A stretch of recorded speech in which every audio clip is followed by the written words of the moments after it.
And the third thing, I would humbly request, like our Muslim brethren has holy Mecca, like our Christian Jew brethren has Jerusalem or Jerusalem, let Hindus, build a Ram temple there. It is sacred to us.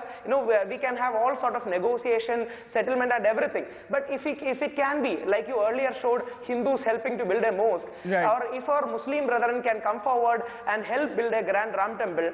Remember, not only Indian Hindus, Indonesian Muslims, their largest icon is Ram. They call Ram Imam-e-Hind.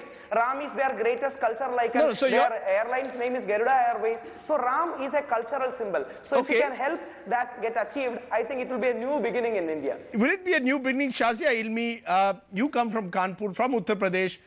A lot of people, a lot of Muslims seem to be silently, quietly suggesting that there's a sense of disappointment, a sense of grievance almost after the verdict. Is that translating into a feeling where animosities will grow?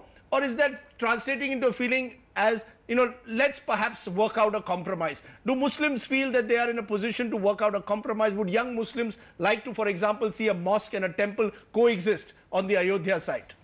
Ayodhya for the longest period has been the veil, the shroud behind which hides vote bank politics.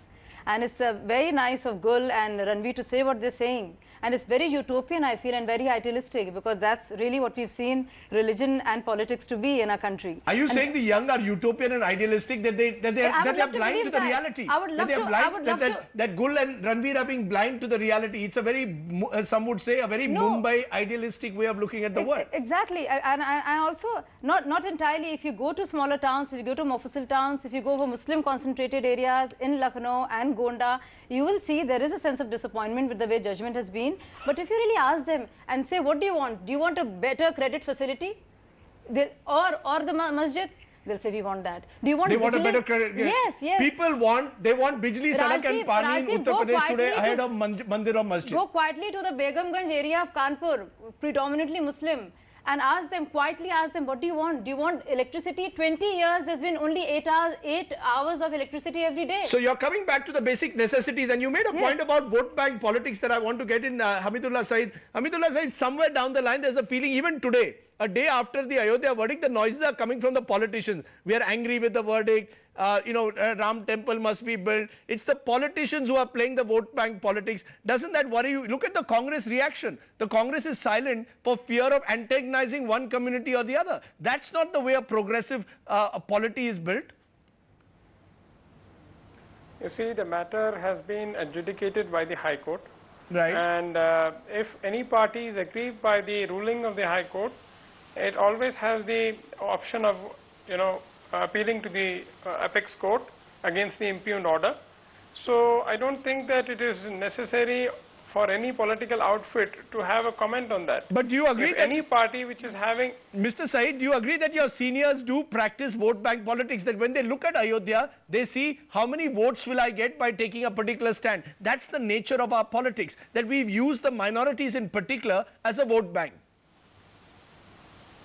No, I disagree with that. You disagree despite the fact of the Shilanyas, the various instances where the Congress also, whether it's Shah Banu, Shilanyas, you don't hold the Congress guilty of vote bank politics. Has the politics matured? India has matured. Has our politics matured? You see, youth has always been the protagonist of reform, protest and revolution. You have talked just now about youth. Yes. So I am a youth member of parliament. I am a young member of parliament.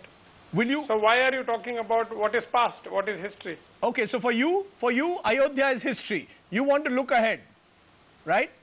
I am not saying what is history, but what I am saying is, if any party is aggrieved by the adjudication order, the verdict that is given by the court, the aggrieved party has always an option to appeal to the apex court. You're saying follow the judicial process within the period of limitation. Okay. Vimlendu, because it is the judiciary which is educated. Okay. Vimlendu, do you believe that there is an anti-politician, anti-religious leader mood among the young? And that somewhere tells the young today that, look, this Ayodhya issue, they're cynical about their politics, and that cynicism extends to issues like Ayodhya. See, there is cynicism that we have in young people, and more so because the way India has conducted itself in the last 20 years, and how politicians or how our religious leaders have conducted themselves in the last 20 years. Also, if you look at as in the way we talk about young people moving on or young India moving on, it would actually mean that young people or young India is actually putting all the other issues, in the sense the issue of the past, under the carpet. The problem is not the issue is not that we should not talk about it.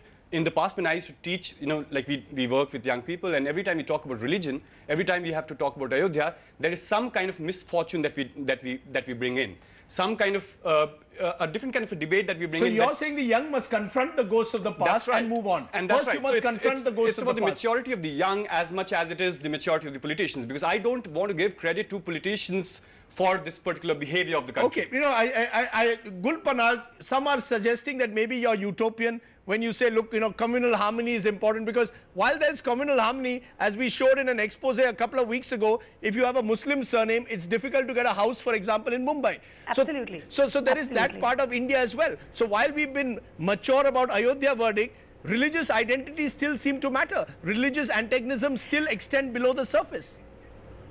Well, I think religious antagonism exists, but I like to believe that the youth, which comprises majority of today's population, doesn't subscribe to that view. And fortunately or unfortunately, as the young